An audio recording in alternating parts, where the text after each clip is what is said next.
मैं 67 में जनसंघ का सदस्य बना। जब तक भारतीय जनसंघ रहा, जनसंघ ही रहा। जब से भारतीय जनता पार्टी बना, तब से Bharatiya Janata party. By conviction हम इस पार्टी में हैं, बाई एसोसिएशन नहीं। मैं एक्टिविस्ट हूं, कैरियरिस्ट नहीं।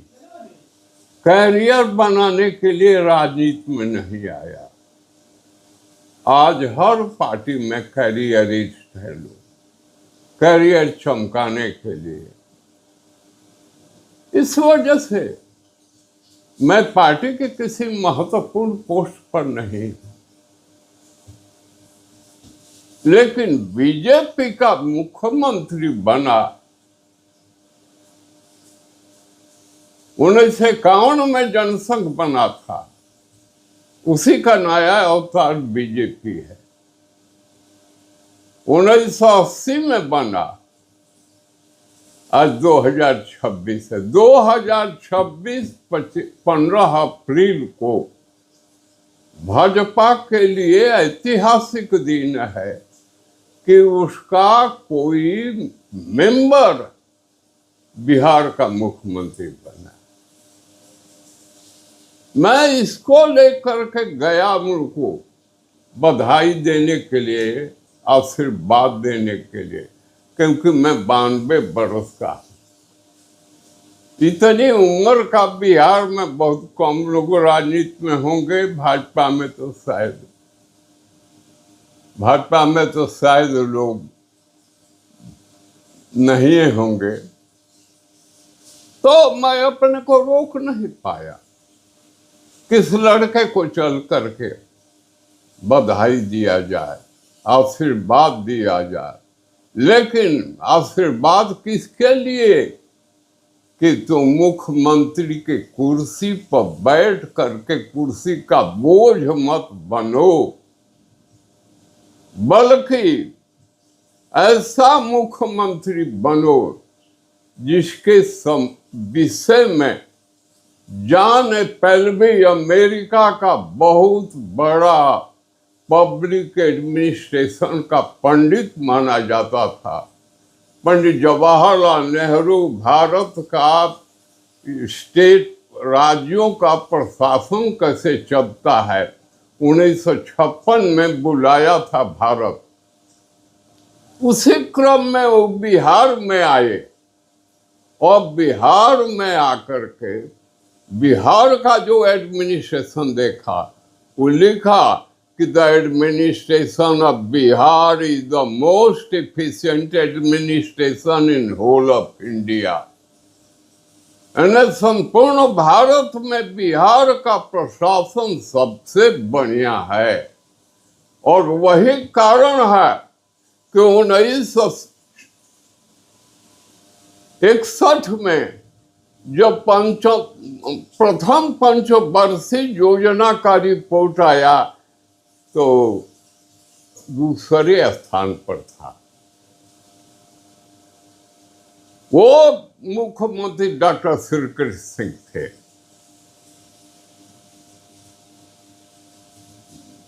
इस वजह से मैंने सम्राट चौधरी जी को ये कहने के लिए गया था कि आप अनुकरण करिए डॉक्टर श्रीकृष्ण सिंह के, जो खुद ही मुंगेर के थे और आप ही मुंगेर के रहने वाले। तो आप डॉक्टर श्रीकृष्ण सिंह के तरह से बिहार कैसे श्रेष्ठ प्रदेश बने भारत में। डबल इंजन की सरकार आपकी है ही है। मोदी जी हर तरह का सहयोग देने को तैयार हैं। तो आप इसके बारे में करिए। आप योगी जी का अनुकरण करिए, हेमंत शर्मा बिश्वा का स्मरण कीजिए। ऐसे मुख्यमंत्रियों का स्मरण करके, अनुकरण करके बिहार को आप श्रेष्ठता के आधार पर पहली कतार में बैठाने का कोशिश करी। इसके लिए मैं गया था। ये लेटर में अंडरलाइन किया हुआ है कुछ, इसलिए मैंने अंडरलाइन कर दिया कि आपके बारे में भी लिखा जाए। कोई पल भी ऐसा चिंतक अगर आवे तो वो भी लिखे कि नहीं, एक बिहार का मुख्यमंत्री ऐसा बना था जिसने बिहार को इतनी श्रेष्ठता पर पहुंचा दिया, ये लिखे। मैंने कहा कि जिंदगी अस्थाई नहीं है, ये शरीर छूटता रहता है, आता जाता रहता है, लेकिन जिंदगी के बाद जीना जिंदगी का नाम है। जिंदगी के बाद जिंदा रहे, ये जिंदगी का नाम है। खाक है वो जिंदगी जिसका मौत ही अंजाम है। शंकर कंस्ट्रक्शन कंपनी, ये इंद्रजीत उपाध्याय जी की कंपनी है। इनसे मैं काफी वर्षों से जुड़ा। इनके पेशा से नहीं जुड़ा हूं, इनके स्वभाव विचार से। ये हमको,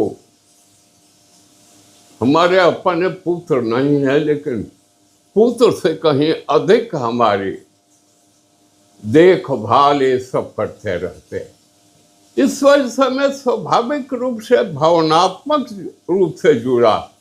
इनकी गाड़ी नहीं होती तो मैं पटना नहीं पहुंचता। ये 92 वर्ष के बूढ़ा को कौन लेकर के जाने वाला है? इसको दोनों तरफ से पंखा में हाथ लगाया जाता है तब खड़ा होता है। एक अजूबा देश कल बन गया था मुख्यमंत्री के आवास में। 1 घंटे तक हमको घुमाता रहा कि यहाँ मिलेंगे, वहाँ मिलेंगे, वहाँ मिलेंगे। हर जगह उनके सुरक्षा कर्मी बाबा आप आइए कंधा देकर चल रहा थे। ये थे तभी पहुंचे।